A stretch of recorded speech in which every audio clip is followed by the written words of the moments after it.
What is up, everybody? Welcome back to Gamertag VR. My name's GT, and today we are taking a look at VR covers, silicone covers for the Oculus Rift S and the Oculus Quest. So I just want to say thank you to VR Cover. They send me bits and bobs to review and use in my videos. So obviously I do a lot of live streaming. So if anyone's got any questions on what I'm using during the setup of that video, I'll try and answer them the best I can. One thing I feel bad about VR Cover with me is I'm in VR a lot. And like I put things through their paces. I've been using these for about 2 weeks now.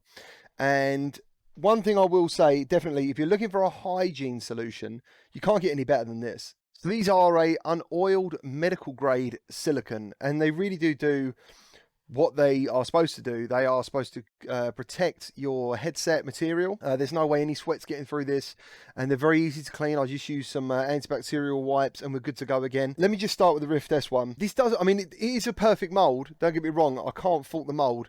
But when you're using this for a long time, and it depends on the time of day, the heat, this can actually stick to your face, which then pulls away from the faceplate. And what that's done is actually caused the underneath glue to come apart. So unfortunately, it's actually caused a bit of damage to the original foam of the faceplate. It's not really a problem. I can always glue it back down again, but just be warned that has happened in the 2 weeks I've been using it. Also bear in mind that when I do live stream or make content, I'm in the headset for around, I don't know, anywhere between 2 to possibly 8 hours sometimes. As a tool for what this is for what it's saying it's for, it's perfect. And I imagine for game shows, you know, events when they do happen again, this is absolutely perfect, because at the end of the day, there's going to be no environmental issue because you haven't got anything to throw away. There's no waste product. You just wipe it down, give it to the next person, and they are comfortable to the touch. The only thing to be aware of as well is, and that's with both of these, is I use like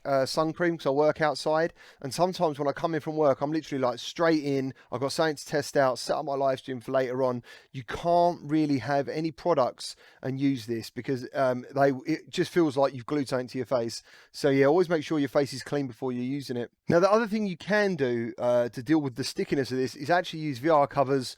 VR cover basically is another cover that goes over the top of your headsets. But once again, I'm not really a fan of keep putting things on my headsets unless there's a reason to. So what I'm trying to get at, unless you've got one of these for your Rift S, I don't think you could use this as an everyday game player. Just because VR actually makes you quite hot anyway. It does me anyway. Like when I put the headset on, I feel like the whole world's just got warmer. But as I said before, if you're looking for a hygienic solution to sharing the headset and also trying to keep any bacteria from getting on the original foam, this is the way to go. So on to the Oculus Quest. So I'm a fan of VR cover in general. I love the slim fit pad they sent me, which comes on, which you obviously get your own face plate to fit it. This actually feels like it increases my field of view. But one thing that is noticeable with all of these is light leak. Now, if you've got a PlayStation VR, you'll know that it actually comes with like nose flaps. For better or worse, man, they cut out the light. This Quest version is fantastic for that. There is no light leak at all when using this because of these nose flaps, and I actually think it's better than the PSVR.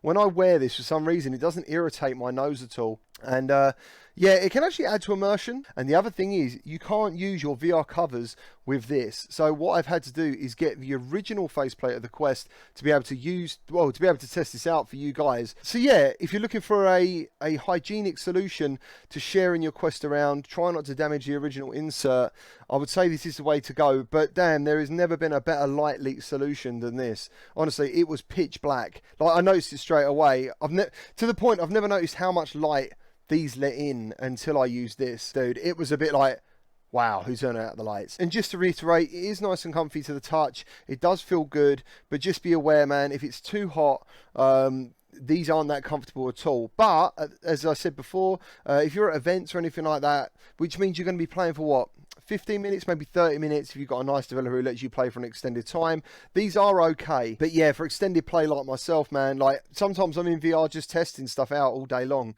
some indie titles or anything like that, and unfortunately this becomes to a point where I was like, I can't do it anymore. It's just sticking to my face too much. Again, if you're looking for a hygienic solution which does fit the molds really well, this is it.